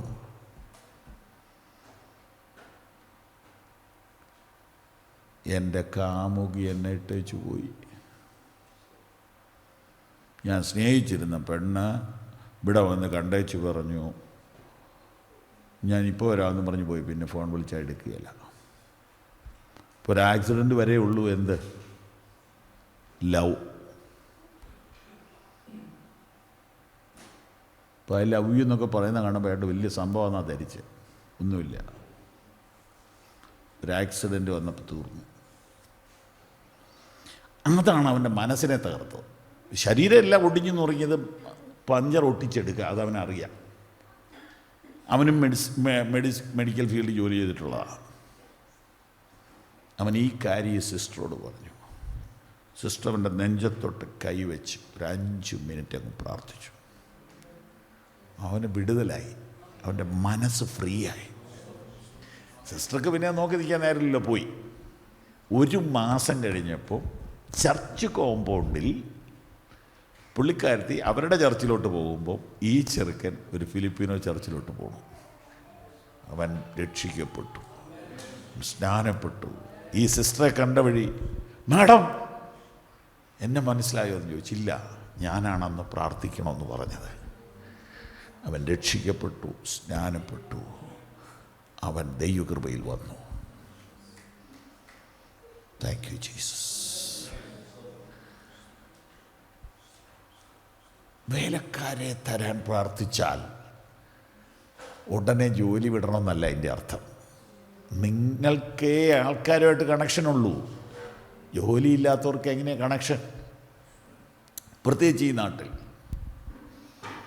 അപ്പോൾ വേലക്കാരെ തരണേന്ന് പ്രാർത്ഥിച്ചാൽ ദൈവം അടുത്ത കാര്യം പറയും. അതെന്നാണെന്നറിയോ? പോകുവീൻ, ചെന്നായ്ക്കളുടെ നടുവിൽ കുഞ്ഞാടുകളെപ്പോലെ ഞാൻ നിങ്ങളെ അയക്കുന്നു. അപ്പം അഞ്ചാമത്തെ കാര്യം, യേശു പറഞ്ഞതുപോലെ പോകുക. ഈ 5 കാര്യമാണ് ഈ ഒരൊറ്റ വാക്യത്തിൽ കർത്താവ് നമ്മെ പഠിപ്പിക്കുന്നത്. ഇന്ന് രാത്രി നമുക്കെന്തെങ്കിലും നല്ല തീരുമാനങ്ങൾ എടുക്കാനുണ്ടോ? സ്തോത്രം, സ്തോത്രം, സ്തോത്രം, സ്തോത്രം, സ്തോത്രം, സ്തോത്രം, സ്തോത്രം, സ്തോത്രം, സ്തോത്രം, സ്തോത്രം, സ്തോത്രം, സ്തോത്രം, സ്തോത്രം. ഇന്നിവിടെ ഇരിക്കുന്ന ഇത്രയും പേര് ഈ കൊച്ചു പാരഗ്രാഫിൻ്റെ ആഴം ഗ്രഹിച്ചാൽ അതുതന്നെ ഈ ദേശത്തിന് ഒരു വിടുതലായി മാറും. അനേക കുടുംബങ്ങൾക്കത് വിടുതലായി മാറും. പ്രിയപ്പെട്ടവരെ, ഈ സുവിശേഷീകരണത്തിൻ്റെ ഒരു മർമ്മം പറയാം. കുമ്പനാടെന്ന് പറയുന്നൊരു സ്ഥലമുണ്ട് കേരളത്തിൽ, തിരുവല്ലയിലാണ്. നിങ്ങൾക്ക് മിക്കവാറും പേർക്കറിയാം. അവിടെ 100 വർഷമായിട്ട് പ്രസംഗം നടക്കുക. 100 വർഷമായിട്ട് എല്ലാ വർഷവും ഒരാഴ്ച രാവിലെ 5 മണി മുതൽ രാത്രി 9 മണി വരെ പ്രസംഗം. ഒരു ദിവസം ഏതാണ്ട് 8 പ്രസംഗം നടക്കും. പക്ഷെ അതിൻ്റെ തൊട്ടടുത്ത വീട്ടിലെ അവർ വിശ്വാസി വന്നിട്ടില്ല. ഞങ്ങൾ ബസ് പിടിച്ചാണ് പോണത് ഇവിടുന്ന്, ഈ എറണാകുളത്തു നിന്നൊക്കെ. അപ്പം ഞങ്ങൾക്ക് ബസ് കയറ്റിയിടാവുന്ന ഒരു വീടാണ് ഇവരുടേത്. അങ്ങനെ ഞങ്ങൾ അവിടുത്തെ അപ്പച്ചനുമായിട്ട് പരിചയപ്പെട്ടു. അപ്പോൾ അപ്പച്ചനോട് ഞാനിങ്ങനെ യോഗത്തിന് വരില്ലെന്ന് ചോദിച്ചു. വേണ്ട, യോഗമൊന്നും എനിക്ക് വേണ്ട, നിങ്ങളെ എനിക്കിഷ്ടമാണ്. വണ്ടി ഇവിടെ ഇട്ടോ, ഭക്ഷണവും ഇവിടുന്ന് കഴിച്ചോ, യോഗമൊന്നും എനിക്ക് വേണ്ട. പുള്ളിയുടെ മുറ്റത്ത് പുള്ളി ഒരു കുരിശും തൊട്ടി സ്ഥാപിച്ചിരിക്കുക. പുള്ളി വിശ്വസിക്കുന്ന ആ വിശ്വാസം അനുസരിച്ച്. ഇതാരുടെ കുറ്റ? ആരുടെയും കുറ്റമല്ല. എല്ലാവരും വിശ്വാസത്തിൽ വരികയില്ല. അതെന്നാന്ന് ചോദിച്ചാൽ എനിക്കും അറിയത്തില്ല. അതിനകത്തൊക്കെ ചില അത്ഭുത മർമ്മങ്ങൾ മറിഞ്ഞിരിപ്പുണ്ട്. നമ്മളൊരു ദേശത്ത് മുഴുവനും കൊണ്ട് സുവിശേഷം പറഞ്ഞ് അവിടെ മുഴുവൻ ട്രാക്റ്റ് കൊടുത്തേ, അതിനകത്തുനിന്ന് ചിലർ ആകർഷിക്കപ്പെടും.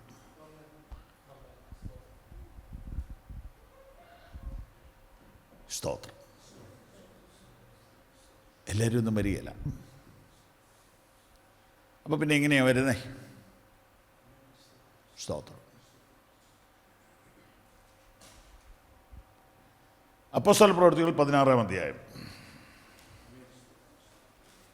ആക്ട്സ് 16, 6 മുതൽ 10 വരെ.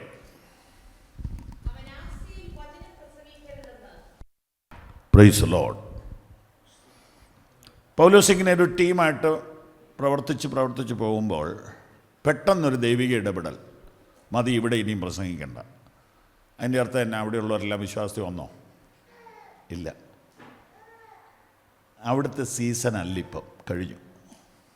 കുറേ നാളായി ആ ഏരിയയിൽ പ്രസംഗിക്കുക. ഒരു ഡിസ്ട്രിക്റ്റ് അടുത്ത ഡിസ്ട്രിക്റ്റൊക്കെ ഇങ്ങനെ പോവുക. കർത്താവ് പറഞ്ഞു, ഈ കൗണ്ടി അല്ല, ഈ കൺട്രി തന്നെ വിട്ടേക്കാൻ പറഞ്ഞു.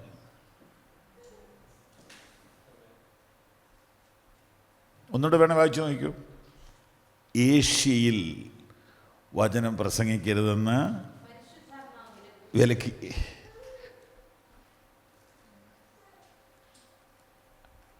ആ ഇടപെടലിന് ശേഷം പൗലോസ് പോയി നിന്നത് യൂറോപ്പിലാണ്. അങ്ങനെയാണ് യൂറോപ്പിലോട്ട് സുവിശേഷം എത്തുന്നത്. ഇതൊരു വിഷനാണ്. ഉടനെ ഫ്രിഗ്യയിലും ഗലാത്യ ദേശത്തിലും കൂടി കടന്ന് ബിഥുന്യയ്ക്ക് പോകാൻ ശ്രമിച്ചു. യേശുവിൻ്റെ ആത്മാവോ സമ്മതിച്ചില്ല. കണ്ടായിരുന്നു ആ വാക്യം? അതിൻ്റെ അർത്ഥം എന്നാ? പരിശുദ്ധാത്മാവ് ഇങ്ങനെ ഇദ്ദേഹത്തോട് ഇടപെട്ടുകൊണ്ടിരിക്കുക അല്ലേ? പരിശുദ്ധാത്മ അങ്ങനെ ഇടപെട്ടുകൊണ്ടിരിക്കുക. No no no no no, വേണ്ട, ഇവിടെ നിൽക്കണ്ട. 3 പ്രാവശ്യം ആത്മാവ് ഇങ്ങനെ ഇടപെട്ടു. അത് നമുക്കുമൊക്കെ കിട്ടും. നമ്മൾ ആത്മാവിൽ നിറയുക എന്ന് പറഞ്ഞാൽ ജസ്റ്റ് അന്യഭാഷ കൊണ്ട് തീരരുത്. ആത്മാവിൽ ജീവിച്ചാൽ ആത്മാവ് ഇങ്ങനെ ഇടപെടും. കൊച്ചു കാര്യങ്ങളിൽ പോലും ആത്മാവ് ഇടപെടും.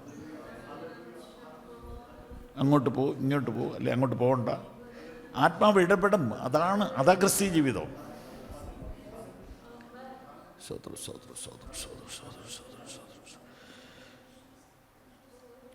പരിശുദ്ധാത്മാവിനെ അനുസരിച്ച് വേണം പോകാൻ. പരിശുദ്ധാത്മാവിനെ അനുസരിച്ച് പോയാൽ റിസൾട്ട് ഉറപ്പാണ്. ദൈവത്തിന് ഒരിക്കലും അബദ്ധം പറ്റത്തില്ല. Thank you Jesus. ഞാനിങ്ങനെ മനസ്സിലാക്കുകയാണ്, ഈ 3 പ്രാവശ്യം ആത്മാവ് ഇങ്ങനെ ഇടപെട്ടപ്പം പൗലോസ് രാത്രിയിൽ ട്രിപ്പെല്ലാം ക്ലോസ് ചെയ്തിട്ട് പ്രാർത്ഥിക്കാനിരുന്നു. പൗലോസൊക്കെ അല്ലേ വീണ് കിടന്ന് കർത്താവിനോട് ചോദിച്ചു, കർത്താവേ എന്നെ ചെയ്യണ്ട, ഞാൻ ഏതായാലും ഇറങ്ങിയല്ലോ. അപ്പോൾ ഒരു ദർശനം. എന്താ ദർശനം? എന്താ ദർശനം? മാസിഡോണിയക്കാരനായൊരു പുരുഷൻ, അങ്ങനെയല്ലേ? അതെങ്ങനെയാണ് അറിഞ്ഞേ? സ്ഥലം എങ്ങനെയാണ് അറിഞ്ഞേ? ചൈനക്കാരെ കണ്ട അറിയാമല്ലേ? ഫിലിപ്പിനോളെ കണ്ട ഏകദേശം ഒരു ഐഡിയ ഇല്ലേ? ഏഷ്യക്കാരെ കണ്ട് അറിയാമല്ലേ? അപ്പോൾ ഇവരെ കണ്ടപ്പോൾ പോള് ഒരു ഇൻ്റർനാഷണൽ അറിവുള്ള ആളായതുകൊണ്ട് ഇത് എവിടുത്തുകാരനാണെന്ന് ഉള്ളിൽ ഐഡിയ കിട്ടി. 10-ാം വാക്യം, ഈ ദർശനം കണ്ടിട്ട് അവരോട് സുവിശേഷം അറിയിക്കാൻ. ആരോട്? മാസിഡോണിയക്കാരോട് സുവിശേഷം അറിയിക്കാൻ ദൈവം ഞങ്ങളെ വിളിച്ചിരിക്കുന്നുവെന്ന് നിശ്ചയിച്ചു. കൺഫർമേഷൻ. ഇങ്ങനെയാണ് ദൈവവേല ചെയ്യുന്നത്. ഒരു കൺഫർമേഷൻ പോരാ, കൂടെ കൂടെ കൺഫർമേഷൻ വേണം. സ്തോത്രം സ്തോത്രം സ്തോത്രം സ്തോത്രം സ്തോത്രം. കൂടെ കൂടെ കൺഫർമേഷൻ വേണം. ഇപ്പോൾ പൗലോസ് ഒരു കൺഫർമേഷനിലെത്തി. ദൈവം ഞങ്ങളെ യൂറോപ്പിലോട്ട് അയക്കുകയാണ്. പ്രിയപ്പെട്ടവർ, ഇത് പറയുമ്പോൾ നിസ്സാരമല്ല, ഭയങ്കര റിസ്ക്കാണ്. കാരണം യൂറോപ്പിലോട്ട് നീന്തിയൊന്നും പോകാനൊക്കെയില്ല, പ്ലെയിനൊന്നുമില്ല, കപ്പലാണ്. എനിക്ക് തോന്നുന്നു പുള്ളി ഭയങ്കര റിച്ച് ആളായിരുന്നുകൊണ്ട് കപ്പൽ സ്വന്തമായിട്ടുണ്ട്, അല്ലെങ്കിൽ റെൻ്റേ കാർ പോലെ എടുത്തിരിക്കുക.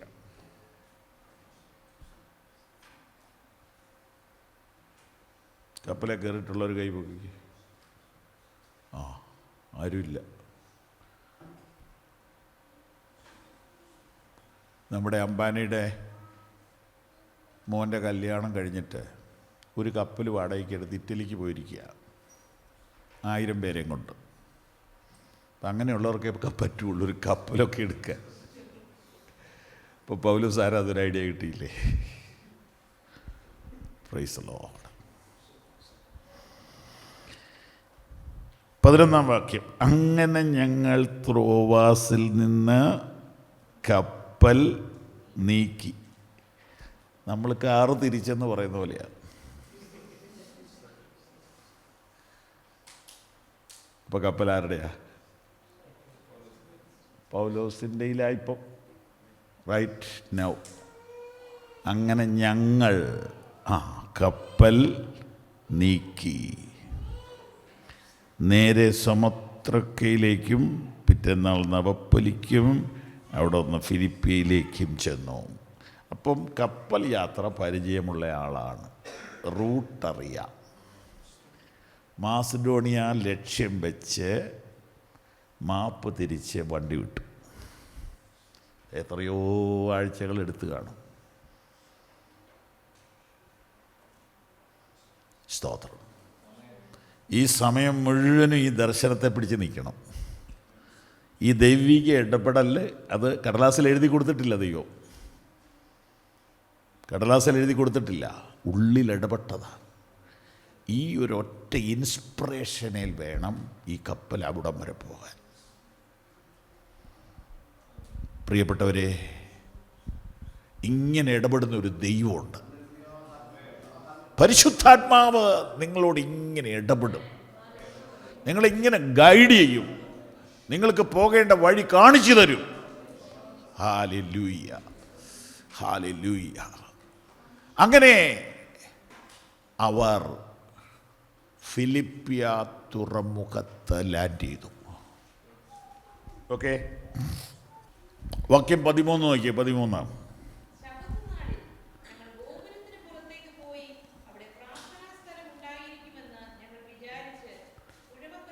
ഇരുന്നു എന്ന് പറഞ്ഞാൽ ടൗൺ വിട്ടിട്ട് ആൾക്കാരെ റീച്ച് ചെയ്യാനായിട്ട് പതുക്കെ പതുക്കെ ശ്രമിച്ചു. അപ്പോൾ ആ ടൗണിൽ കൂടി ഒരു പുഴ പോകുന്നുണ്ട്. ആൾക്കാരെല്ലാം ഈവനിങ്ങിൽ പുഴയുടെ തീരത്ത് വരും. അതുകൊണ്ട് അവിടെ പോയി ഇരുന്നു, നേരത്തെ അവിടെ പോയിരുന്നു. അങ്ങനെ ഇരിക്കുമ്പോൾ ഇവിടെ നിങ്ങളൊരു കാര്യം മനസ്സിലാക്കണം, ദൈവാത്മാവ് പറഞ്ഞിട്ടാണ് വന്നത്. അപ്പം ഇനി എന്നാ ചെയ്യേണ്ടത് ആര് പറയണം? ദൈവാത്മാവ് പറയണം. അവസാനം വരെ ഈ കൺഫ്യൂഷൻ ഉണ്ടാവും. ഇതാണ് യഥാർത്ഥ ക്രിസ്തീയ ജീവിതം. പരിശുദ്ധാത്മാവിനെ ആശ്രയിച്ചാൽ പോകുന്നെങ്കിൽ അവസാന നിമിഷം വരെ കൺഫ്യൂഷൻ കാണും. നാളത്തെ കാര്യം ദൈവം നാളെ പറയത്തുള്ളൂ, ഇന്ന് പറയത്തില്ല. ഇത് പൗലോസിന് പരിചയമുണ്ട് നേരത്തെ തന്നെ.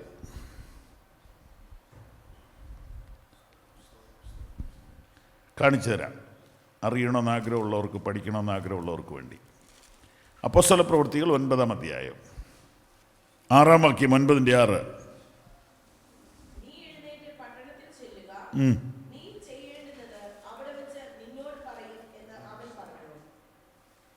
മതി, ശ്രദ്ധിച്ചു നോക്കിയ വാക്യത്തിൻ്റെ അർത്ഥം. നീ എഴുന്നേറ്റ് പട്ടണത്തിൽ ചെല്ലുക, അവിടെ ചെന്ന ശേഷം ബാക്കി പറയാം. എന്നാൽ അതോടെ ഇപ്പം അങ്ങ് പറയാൻ മേലെ. ദൈവത്തിനൊന്ന് ആലോചിക്കാൻ വേണ്ടിയിട്ടാണോ? അല്ല, നീ അനുസരിക്കുമെന്ന് അറിയാതെ. ഇങ്ങനെയാണ് ദൈവം ഇടപെടുന്നത്. മുഴുവൻ കാര്യവും മുൻകൂട്ടി പറയത്തില്ല, കിട്ടിയതനുസരിച്ചാൽ ബാക്കി പറയും. എത്ര പേർക്ക് മനസ്സിലാകുന്നുണ്ട്? നീ എഴുന്നേറ്റ് പട്ടണത്തിൽ ചെല്ലുക.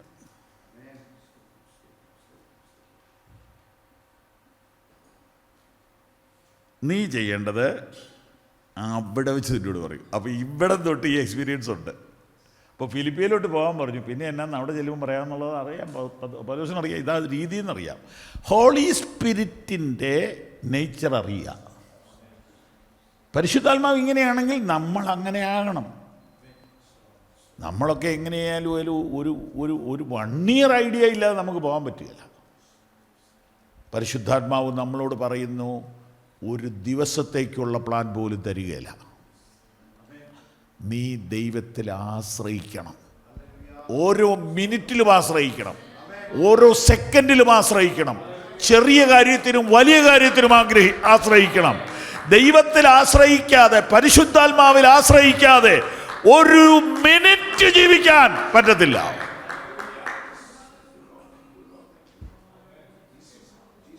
Hallelujah, hallelujah, hallelujah, hallelujah. കർത്താവ് ഈ കുർബാനയ്ക്കുള്ള അപ്പം ഒരുക്കാനായിട്ട് ശിഷ്യന്മാരെ വിട്ട രംഗം ഓർമ്മയുണ്ടോ? നിങ്ങൾക്കെതിരെയുള്ള ഗ്രാമത്തിൽ ചെല്ലുക, അപ്പോൾ ഒരു മനുഷ്യൻ, ഓർമ്മയുള്ളവർ പറയാമോ, ഒരു കുടം വെള്ളം ചുവന്നുകൊണ്ട് വരും. അവനോട് ചോദിക്കണം, എവിടെയാ വിരുന്ന് കഴിക്കേണ്ട മുറിയെന്ന്. അവൻ ഇച്ചിരി നേരത്തെ വെള്ളം കൊണ്ട് പോയെങ്കിലോ? നെറ്റ്വർക്കിൻ്റെ ആ ക്ലാരിറ്റി ഉണ്ടോ? ഇവരിവിടുന്ന് അവിടെ ചെല്ലുമ്പോൾ അയാൾ ക്ലോസ് ചെയ്യണം.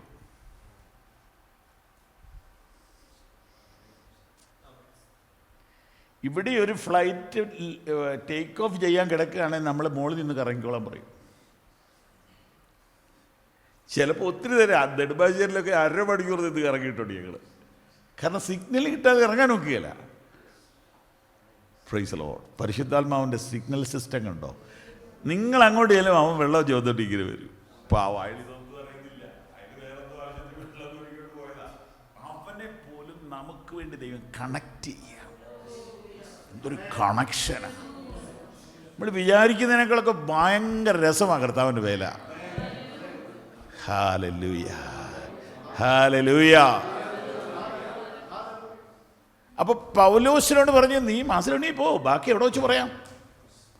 റിസ്ക് എടുക്കാൻ പറ്റുന്നവർക്ക് മാത്രമേ ഇത് തുടരാൻ പറ്റത്തുള്ളൂ. കാരണം കർത്താവ് കൈവിടുകയൊന്നുമില്ല, പക്ഷെ ചിലപ്പം സൈലൻ്റ് ആയിരിക്കും. നിങ്ങളത് ചിന്തിച്ചു നോക്കിയേ, ആസ്യയിൽ നിന്ന് മാസിഡോണിയയിൽ എത്തുന്നവരെ ദൈവം എന്തെങ്കിലും പറഞ്ഞോ? ഒന്നും വേണ്ടിയിട്ടില്ല. ആ സ്വപ്നത്തെ പിടിച്ചു പൊക്കോണം. മക്കദോനിയക്കാരനായൊരു പുരുഷൻ ഞങ്ങളെ വന്ന് സഹായിക്കാവോ എന്ന് ചോദിക്കുന്ന ഒരു ദർശനം കണ്ടു. അതിനിടയ്ക്ക് ഈ കപ്പൽ വെച്ച് തമ്പുരാനൊന്ന് വിളിച്ചിട്ട് എന്നാ ഉണ്ട് വിശേഷം ഒന്നും ചോദിക്കണ്ടേ? ഇല്ല. പുള്ളി ഇങ്ങനെ സ്തോത്രം രക്തത്താൽ ചെയ്യുമെന്നും പറഞ്ഞ് പോവുക. പറഞ്ഞതനുസരിച്ച് തീർന്നിട്ടേ അടുത്തത് പറയുള്ളൂ. അങ്ങനെ പുഴവക്കത്ത് പോയി ഇങ്ങനെ ഇരിക്കുക. നിങ്ങൾ ആ ഇരിപ്പൊക്കെ ധ്യാനിച്ചു. എന്തോ ഒരു സൗകര്യമുള്ള ചെറുപ്പക്കാരൻ, എന്നെ ക്വാളിഫൈഡാ. എല്ലാ നല്ല സഭാചാർജ് എവിടെ ഉണ്ടായിരുന്നു? ആസിയിലുണ്ടായിരുന്നു. എല്ലാം വലിച്ചെറിഞ്ഞിച്ച് പോവുക. പുഴവക്കത്ത് ഇങ്ങനെ ഇരുന്നുകൊണ്ട്, കർത്താവേ എന്തേലും ഒന്ന് പറ, ഇനി എന്നാ ചെയ്യണ്ടേ? അപ്പോൾ ആത്മാവ് പറഞ്ഞു തേണ്ട ആ സഹോദരിമാരോട് സംസാരിച്ചു. അപ്പോൾ എൻ്റെ ഒരു ചോദ്യം, പുള്ളി ദർശനത്തിൽ കണ്ടത് സഹോദരിയാണോ സഹോദരനെയാണോ? സഹോദരനെ. പക്ഷെ ഇപ്പോൾ ആദ്യം മിനിസ്ട്രി ചെയ്യുന്ന ആരുടെ ഇടയില്ല? സഹോദരിമാരുടെ ഇടയില്ല. ദർശനം കൺഫേം ആയിട്ടില്ല. എന്നാലും ഉള്ളത് വെച്ചൊക്കെ തുടങ്ങാം. പൗലോസ് ആദ്യത്തെ മീറ്റിംഗ് മൈക്കില്ലാതെ, ജനറേറ്റർ ഇല്ലാതെ, ചായ ഇല്ലാതെ, കാപ്പി ഇല്ലാതെ, കസേര ഇല്ലാതെ മണലിൻ്റെ പുറത്തിരുന്ന് യൂറോപ്പിലെ വേല ആരംഭിച്ചു. ആരൊക്കെയാണ് കേൾക്കാനുള്ളത് നോക്കിയേ?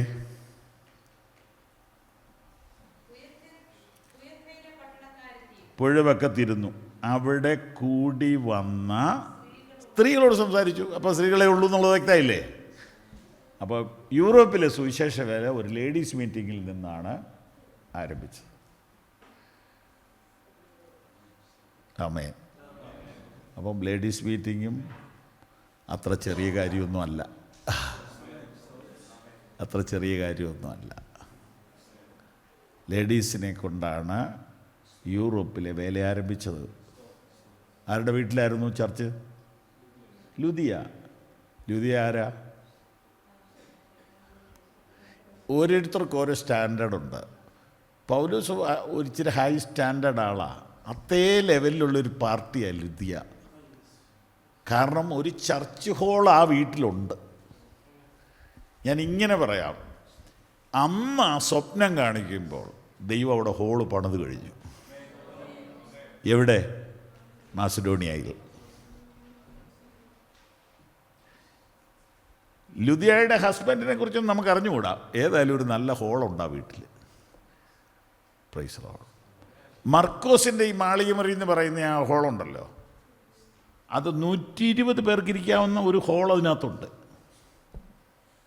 അപ്പോൾ വീടൊക്കെ നല്ല വീടുകളുള്ളവരന്നുണ്ടായിരുന്നു. അപ്പോൾ പൗലോസ് ഈ സഹോദരിമാരെ നിസ്സാരമായിട്ട് കണ്ടില്ല. എന്നെ ഇതൊന്നും അല്ല ദർശനത്തിൽ കാണിച്ചത്, ഞാനിപ്പോൾ ഈ ലേഡീസിനോട് എന്നാ പറയാനാ, ഞാനൊരു ഇൻ്റർനാഷണൽ പ്രീച്ചറല്ലേ എന്ന് പറയാതെ ആ മണലിലിരുന്ന് സഹോദരിമാരോട് സുവിശേഷം പങ്കുവച്ചു. അല്പത്തിൽ വിശ്വസ്തനായവനെ അധികത്തിന് വിചാരകനാക്കും. സ്ത്രീകളോട് സംസാരിച്ചു. സുവിശേഷത്തിൻ്റെ സീരിയസ്നെസ് ആ മനുഷ്യൻ്റെ അകത്തുണ്ട്. അവരോട് വളരെ ഉത്തരവാദിത്വത്തോടുകൂടെ ദൈവവചനം പറഞ്ഞു. പറഞ്ഞുകൊണ്ടിരിക്കുമ്പോൾ ദൈവത്തിൻ്റെ ആത്മാവ് പ്രവർത്തിക്കാൻ തുടങ്ങി. ഒരു സഹോദരിയുടെ ഹൃദയം തുറന്നു. മറ്റ് സ്ത്രീകളെല്ലാം രക്ഷിക്കപ്പെട്ടോ നമുക്കറിയില്ല, പക്ഷേ ഇവൾ രക്ഷിക്കപ്പെട്ടു. അപ്പോൾ എല്ലാവരും ഒന്നും വരികയില്ല, പക്ഷെ ദൈവം കണ്ടവരുണ്ട്. അത് അവരെ പോയി കണ്ടുപിടിക്കുന്നതാണ് നമ്മുടെ ജോലി. അങ്ങനെ ഓപ്പണിംഗ് ആവാൻ തുടങ്ങി. ചെറുതാണ്.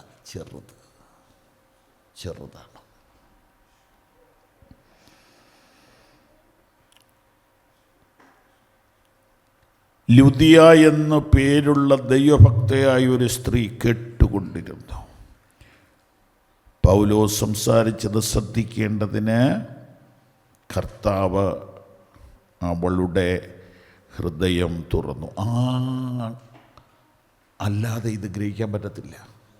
കർത്താവ് ഹൃദയം തുറന്നതുകൊണ്ടാണ് നമുക്കിത് ഗ്രഹിക്കാൻ പറ്റിയത്. മറ്റുള്ളവർക്ക് വേണ്ടി നാം മനസ്സലിഞ്ഞ് പ്രാർത്ഥിക്കുമ്പോൾ കർത്താവ് അവരുടെ ഹൃദയം തുറക്കാൻ പ്രാർത്ഥിക്കണം. കർത്താവ് ഹൃദയം തുറന്നാൽ നീ അധികമൊന്നും പറയണ്ട, അല്ലാതെ തന്നെ അവർക്ക് മനസ്സിലാവും. ദൈവത്തിന് സ്തോത്രം, ദൈവത്തിന് സ്തോത്രം, ദൈവത്തിന് സ്തോത്രം, ദൈവത്തിന് സ്തോത്രം, ദൈവത്തിന് സ്തോത്രം. പൗർവിഷം കാണുന്ന ഒരു കുടുംബം കഴിഞ്ഞ ദിവസം എന്നെ നാട്ടിൽ വെച്ച് ഫോൺ വിളിക്കുകയാണ്. പക്ഷേ എൻ്റെ വീട്ടിലൊന്ന് വരാമോ? ഞാൻ പറഞ്ഞു ഇന്നെനിക്ക് തിരക്കാണ്, ഞാൻ വരാം. വീണ്ടും അദ്ദേഹം വിളിച്ചു. ഞാൻ എല്ലാ പരിപാടിയും മാറ്റി വെച്ചിട്ട് അവിടെ പോയി. എനിക്കന്ന് ദൂരെ കണ്ട് പോകണ്ട. ഞാൻ അവിടെ ചെന്നപ്പോൾ മനുഷ്യൻ പറയുക,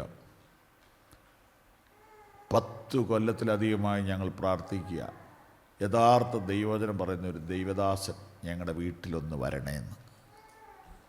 അപ്പം അവിടെയൊക്കെ സുവിശേഷ യോഗം എത്രയോ പ്രാവശ്യം നടത്തിയതാ. ഇങ്ങനെ പ്രാർത്ഥിച്ചുകൊണ്ടിരിക്കുന്ന ഒരു വീട്ടിലോട്ട് ചെന്ന് കയറുക. കുടുംബം മുഴുവൻ സ്നാനപ്പെട്ടു, ഇപ്പം ചർച്ചിലുണ്ട്.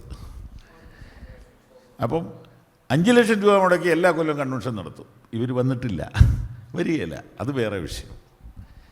നമ്മൾ ഈ യോഗത്തിന് പൈസ മുടക്കുമ്പം വരുന്നതെല്ലാം വരുന്നവർ തന്നെയാണ്. Thank you Jesus. ലുദിയയുടെ ഹൃദയം തുറന്നു. സ്തോത്രം. കർത്താവ് നോക്കിയേ, വാക്യം 14 ലാസ്റ്റ്. കർത്താവ് അവളുടെ ഹൃദയം തുറന്നു. 15 വാക്യം.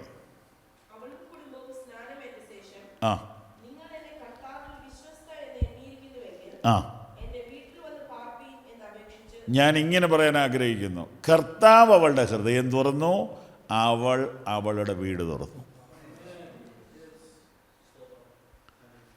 കർത്താവ് അവളുടെ ഹൃദയം തുറന്നു, അവൾ അവളുടെ പേഴ്സ് തുറന്നു, അവൾ അവളുടെ വീട് തുറന്നു, അവൾ അവൾക്കുള്ള എല്ലാ സാധ്യതകളും തുറന്നു. ഈ ബിസിനസ് പീപ്പിൾ ആയതുകൊണ്ട് അവർക്ക് ഒത്തിരി ഇൻഫ്ലുവൻസ് ഉണ്ട്. ഏറ്റവും വില കൂടിയ വസ്ത്രം നിർമ്മിക്കുന്ന വ്യവസായിയാണ് അവൾ. വീട് തുറന്നു കൊടുത്തു. വീട് തുറന്നിട്ട് പറയുകയാണ്, എന്നെ വിശ്വാസം ഉണ്ടെങ്കിൽ ഞങ്ങളുടെ വീട്ടിലോട്ട് പോരെ. കാരണം അവരൊരു ലേഡിയാണ്, പരിജ്ഞാനത്തോടെയാണ് പറയുന്നത്. എന്നെ നിങ്ങൾ കർത്താവിൽ വിശ്വസ്തയെന്ന് എണ്ണിയിരിക്കുന്നെങ്കിൽ, ആ കോൺഫിഡൻസ് ഉണ്ടെങ്കിൽ വന്നാൽ മതി. ആ കോൺഫിഡൻസ് ഉണ്ടെങ്കിൽ വന്നാൽ മതി. അവരൊരു ലേഡിയാണ്, ഒരു മാന്യമായിട്ടാണ് സംസാരിക്കുന്നത്. നിങ്ങൾ എന്നെ ആത്മാവിൽ മനസ്സിലാക്കുന്നെങ്കിൽ വെൽക്കം, ഇല്ലെങ്കിൽ വേണ്ട. അന്ന് തുറന്ന ആ വീട് എത്ര വർഷം മിഷൻ സ്റ്റേഷനായി മാറിയെന്നറിയോ? ഈ ചർച്ചിൽ നിന്നാണ് തെസ്സലോനിക്ക സഭയുണ്ടായത്. പല സഭകളുണ്ടായി. ദൈവത്തിന് സ്തോത്രം. ആമേൻ. കർത്താവ് കാണുന്നത് പോലെ കണ്ടാൽ, കർത്താവ് ഗ്രഹിക്കുന്ന പോലെ ഗ്രഹിച്ചാൽ, കർത്താവ് പ്രാർത്ഥിക്കാൻ പറഞ്ഞതുപോലെ പ്രാർത്ഥിച്ചാൽ, കർത്താവ് മനസ്സലിഞ്ഞതുപോലെ മനസ്സലിഞ്ഞാൽ വാതിലുകൾ തുറന്നു വരും. കർത്താവ് പറഞ്ഞതുപോലെ പോകാൻ ആളുണ്ടെങ്കിൽ ഡോറുകൾ തുറന്നു വരും. Thank you Jesus, thank you Jesus. വാതിലുകൾ തുറന്നു വരും. ആമേൻ.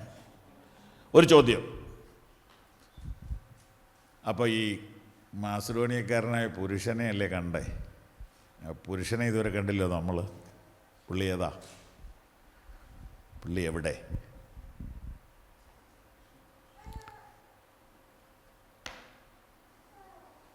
എന്തെങ്കിലും ഐഡിയ ഉണ്ടോ?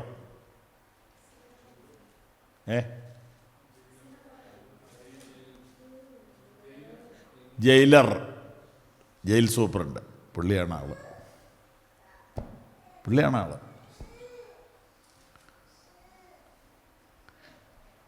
കാരണം എന്നാ? മറ്റേ പുള്ളി ചോദിച്ചതെന്ന് ഹെൽപ്പ് ചെയ്യണമെന്നല്ലേ? മാസിഡോണിയക്കാരനായ പുരുഷൻ സ്വപ്നത്തിൽ എന്നാ പറഞ്ഞേ? നീ വന്ന് ഞങ്ങളെ ഹെൽപ്പ് ചെയ്യണം. പൗലോസിനോട് ഹെൽപ്പ് ചോദിച്ച ഫിലിപ്പിയായിലെ ആദ്യത്തെ മനുഷ്യനാരാ? ജയിൽ സൂപ്രണ്ടാ. യജമാനന്മാർ, അയാൾ മരിക്കാൻ പോയല്ല, ആത്മഹത്യക്ക് ഒരുങ്ങുക. വായിച്ചു നോക്കിയേ വാക്യം 27, അപ്പോസ്തല പ്രവൃത്തി 16:27. ആ ആ ഊഹിച്ച് വാളൂരി വയറ്റി കുത്തി ഇറക്കാൻ തീരുമാനിച്ചു, സ്വന്തം വയറ്റി. അപ്പം ഈ പുള്ളിക്കൊരു രോഗമുണ്ട്, ആത്മഹത്യാ പ്രവണത. ഒരു ചെറിയ ഭയം തട്ടിയാൽ പുള്ളി തൂങ്ങിച്ചാവും. പുള്ളി അങ്ങനത്തെ ഒരു വീക്ക്നെസ് ഉള്ള മനുഷ്യനാണ്. ഇവനെ രക്ഷിക്കാനാ കർത്താവ് അവനെ വിട്ടത്. അടുത്തൊരു ക്ലൂ, ഇവനെ രക്ഷിക്കണമെങ്കിൽ പൗലോസ് എവിടെ ചെല്ലണം? കാരാഗ്രഹത്തിൽ ചെല്ലണമെങ്കിൽ ആരെങ്കിലും പിടിച്ചുകൊണ്ടെന്ന് ഇടണ്ടേ? അപ്പോൾ ഈ ജയിൽവാസവും ഈ കഷ്ടതയും വന്നത് എന്തിനാ? ആ ദർശനത്തിലെത്താൻ. മക്കതോന്യക്കാരനായ ആ പുരുഷൻ എന്ന വിഷനിൽ ഇവനെ എത്തിക്കണമെങ്കിൽ ഇവൻ ജയിലിനകത്ത് പോകണം. മനസ്സിലാവുന്നുണ്ടോ? ദൈവത്തിൻ്റെ വഴി തികവുള്ളതാ. ആമേൻ. അതുകൊണ്ടാണ് ഈ പ്രയാസമൊക്കെ വന്നിട്ടും പൗലോസ് പിടിച്ചു നിന്നത്. സ്തോത്രം. Hallelujah, hallelujah.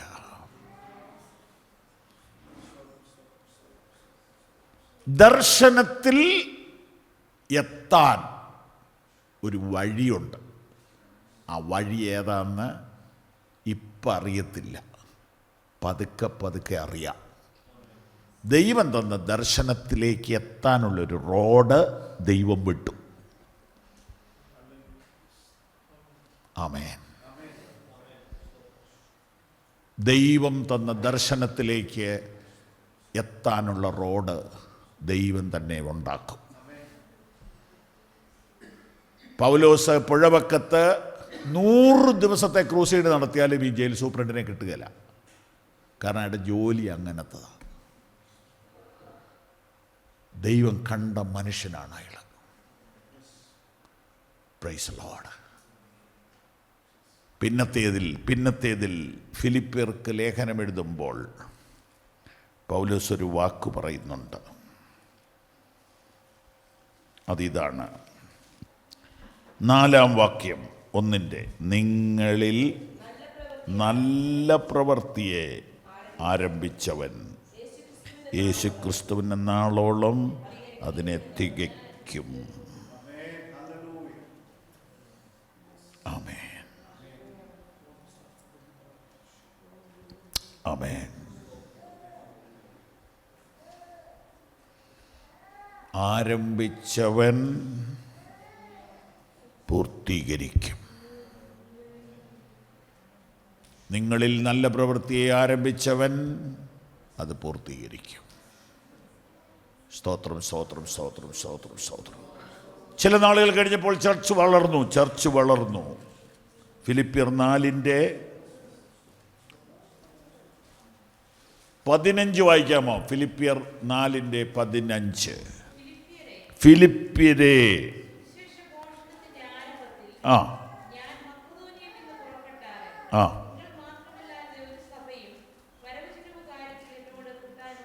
നല്ല ഫണ്ടിങ് ഉള്ള ചർച്ചയായി.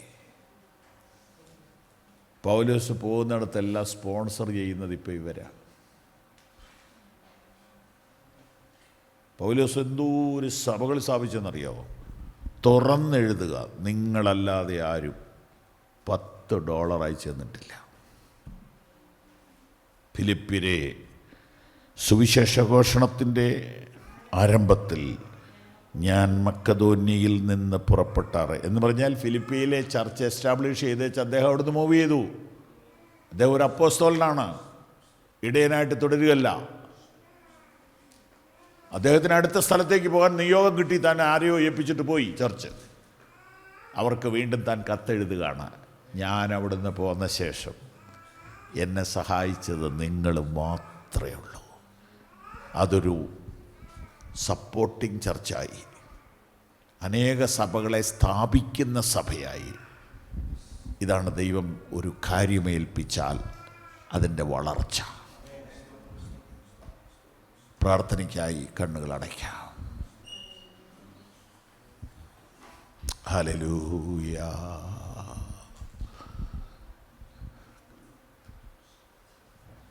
കർത്താവ് കാണുന്നത് പോലെ കാണാനുള്ള കണ്ണ് ലഭിക്കാൻ പ്രാർത്ഥിക്കാം.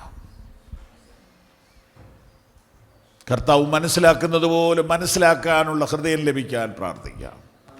കർത്താവ് മനസ്സലിഞ്ഞതുപോലെ മനസ്സലിയാൻ ഒരു ഹൃദയം തരണേ എന്ന് പ്രാർത്ഥിക്കാം. കർത്താവ് ഉദ്ദേശിച്ചവരെ കാണാൻ വേണ്ടി പ്രാർത്ഥിക്കാം. കർത്താവ് പറഞ്ഞതുപോലെ പ്രാർത്ഥിക്കുക. വേലക്കാരെ എഴുന്നേൽപ്പിക്കണമേ, വേലക്കാരെ എഴുന്നേൽപ്പിക്കണമേ, വേലക്കാരെ എഴുന്നേൽപ്പിക്കണമേ. കർത്താവ് പറഞ്ഞതുപോലെ പോകുക. അങ്ങനെ പോകുമ്പോഴാണ് ഫിലിപ്പിയായിലെ ലുദിയായെ പോലെയുള്ള ആളുകളെ കണ്ടെത്തുന്നത്, ജയിൽ സൂപ്രണ്ടിനെ പോലെയുള്ള ആളുകളെ കണ്ടെത്തുന്നത് ഈ യാത്രയിലാണ്. പിതാവേ, ഞങ്ങൾ സമർപ്പിക്കുന്നു.